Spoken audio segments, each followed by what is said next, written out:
Bienvenidos jóvenes a una nueva clase de anatomía en su grupo de ciencias naturales.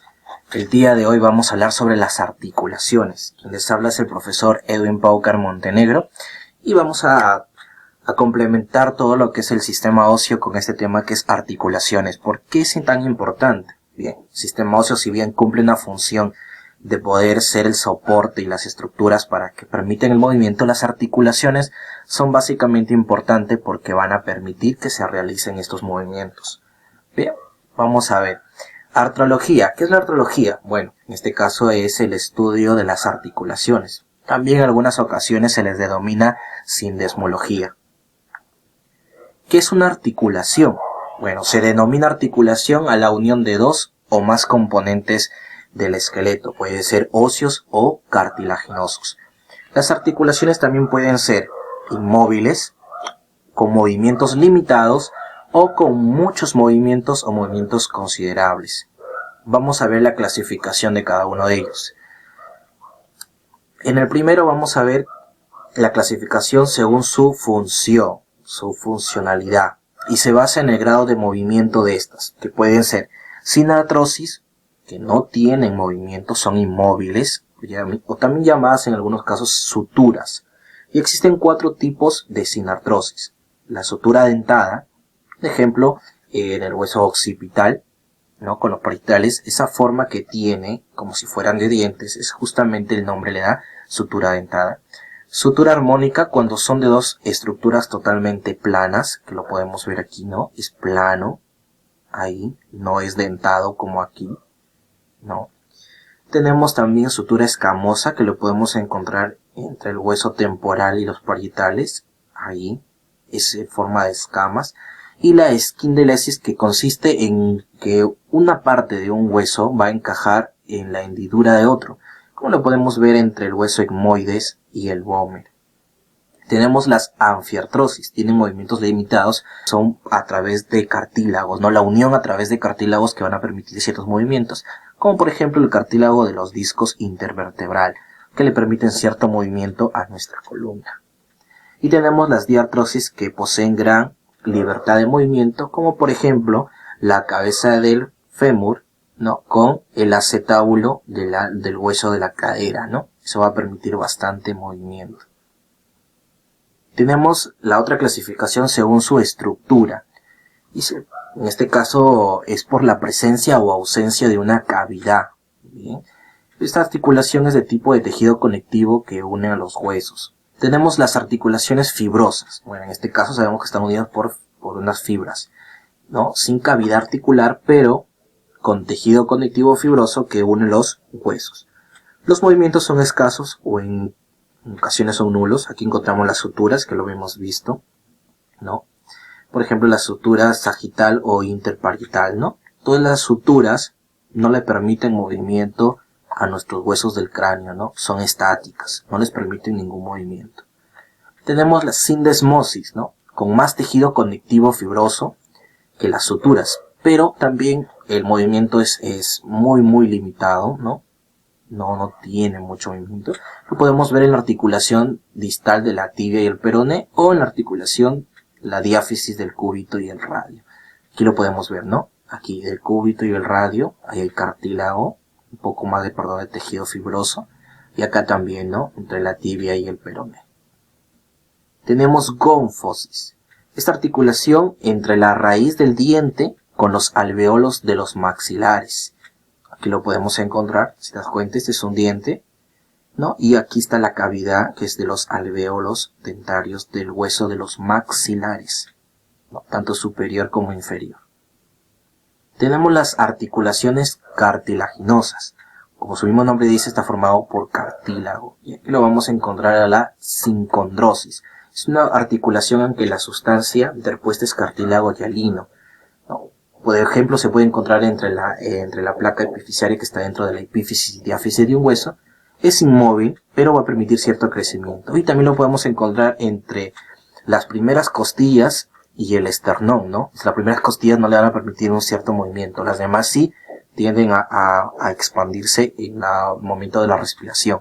Y también, como te decía, ¿no? Entre un hueso, los huesos largos, hay cierto cartílago, en este caso cartílago hialino, que le va a permitir que este hueso siga creciendo y este cartílago con el tiempo se osifica y se convierte en hueso. ¿No? Sínfisis. Dice, el material de unión de este disco plano es fibrocartilaginoso, ¿no? En este caso, presente entre los cuerpos vertebrales y la sínfisis púbica. Aquí lo tenemos, ¿no? Entre la sínfisis púbica, ahí encontramos justamente cartílago. Y esto permite, por ejemplo, en el caso de una mujer, en el momento del parto, que se puedan expandir un poco más las caderas. También lo encontramos, como lo decíamos, en los discos intervertebrales. Y también tenemos las articulaciones sinoviales, que ellos ya van a tener una cavidad articular o una cavidad sinovial, ¿no? Esto va a estar formado por cartílago articular y una membrana sinovial. Algunos presentan también ligamentos o discos articulares o meniscos y bolsas. Presentan gran libertad de movimiento, deslizamientos, movimientos angulares, rotación, circunducción, entre otros. Aquí, por ejemplo, tenemos la estructura de una articulación sinovial, donde tenemos dos huesos, y tenemos aquí esta cavidad, donde vamos a encontrar líquido sinovial, vamos a encontrar una membrana sinovial, vamos a encontrar ligamento de las articulaciones, tenemos ligamento de toda la cápsula que está aquí, tenemos el cartílago en las carillas articulares. Bien. Dentro de este tipo de articulaciones sinoviales vamos a encontrar la artrodia, que son dos caras articulares planas y permiten movimiento de deslizamiento hacia atrás y hacia adelante o hacia los lados. Lo podemos encontrar en los huesos del carpo, en los huesos del tarso, en el esternón y la clavícula y el omóplato y la clavícula. ¿Te das cuenta aquí? ¿No? Lo podemos encontrar en los tarsos, en los metatarsos, igual que también lo podemos encontrar en los huesos del carpo. Tenemos la trocleoartrosis, troclear, en bisagra o vínculo. Las caras articulares de una es cóncava y se ajusta con la convexa de otro hueso. Genera movimientos generalmente de flexión y extensión.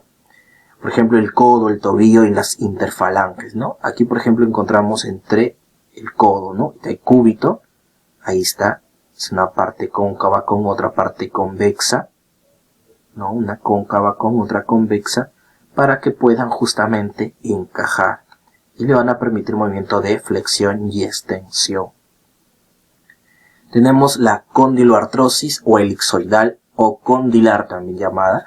Es un cóndilo ovalado de un hueso que se acomoda en la cavidad elíptica de otro, ¿no? Este movimiento permite un movimiento de un lado hacia otro, también hacia adelante y hacia atrás.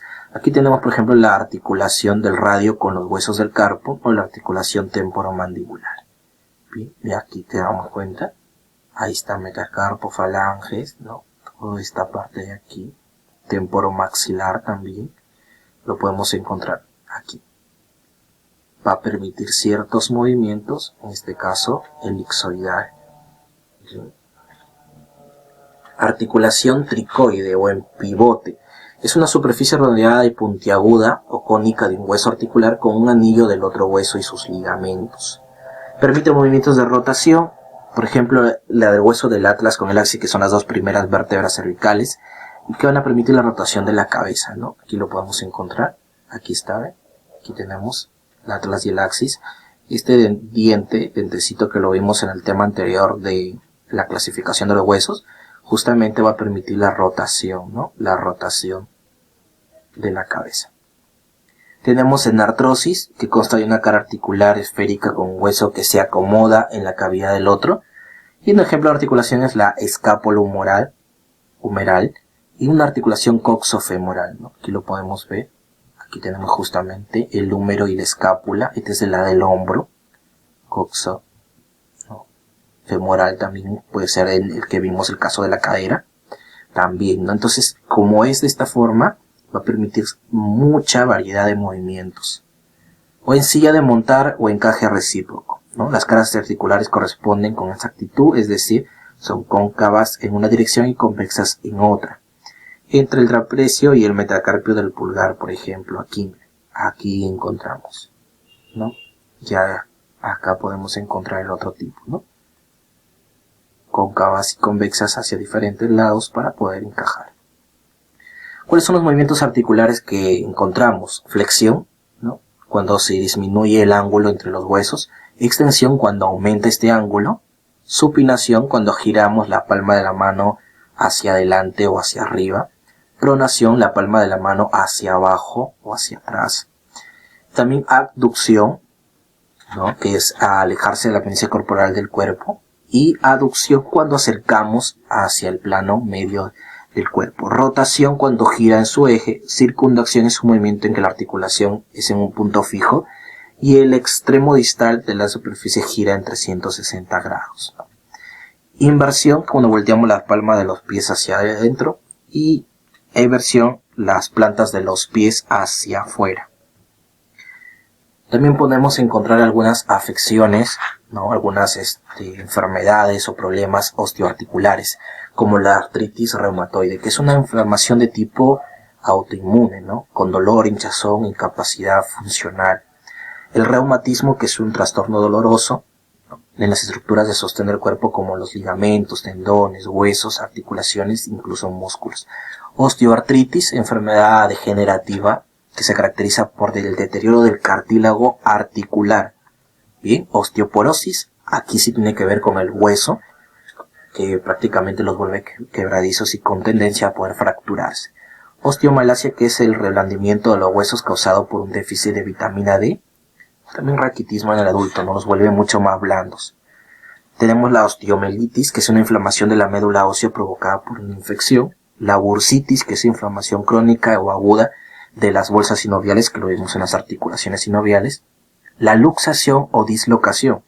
Este es un punto importante, ¿no? La luxación o dislocación, algunos lo confunden, pero es el desplazamiento de un hueso fuera de su articulación, ¿no? Muy diferente a un esguince, que el esguince es el estiramiento de la articulación con ruptura parcial de las estructuras que insertan en ella, pero sin luxación, o sea, no sale de su sitio, simplemente se ha estirado, ¿no? Ese es el esguince. En cambio, la luxación sí sale fuera de su articulación. Distensión, que es un estiramiento excesivo pero de un músculo, ¿no? La artritis gotosa, que es donde cuando los cristales de urato de sodio se depositan en los tejidos blandos de las articulaciones, irritan al cartílago causando inflamación, hinchazón y dolor agudo. Raquitismo, alteraciones en el desarrollo óseo en lactantes y niños por deficiencia de vitamina D, no son mucho más pequeños, no permite su crecimiento. Artrosis es un trastorno articular, también denotado enfermedad de una articulación, ¿no? Prácticamente ataca la articulación.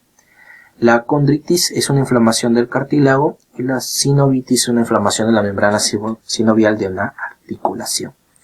Bueno, muchas gracias. Eso es todo por el tema de articulaciones. Quien les habla y se despide de ustedes es el profesor Edwin Paucar Montenegro. No se olviden de dejar su me gusta si les pareció un video interesante. Comenten qué te pareció el video, también alguna sugerencia. Comparte si crees que es información muy relevante para que otros lo puedan también poder visualizar. Y sobre todo suscríbete para que no te pierdas ninguno de los videos que estaré subiendo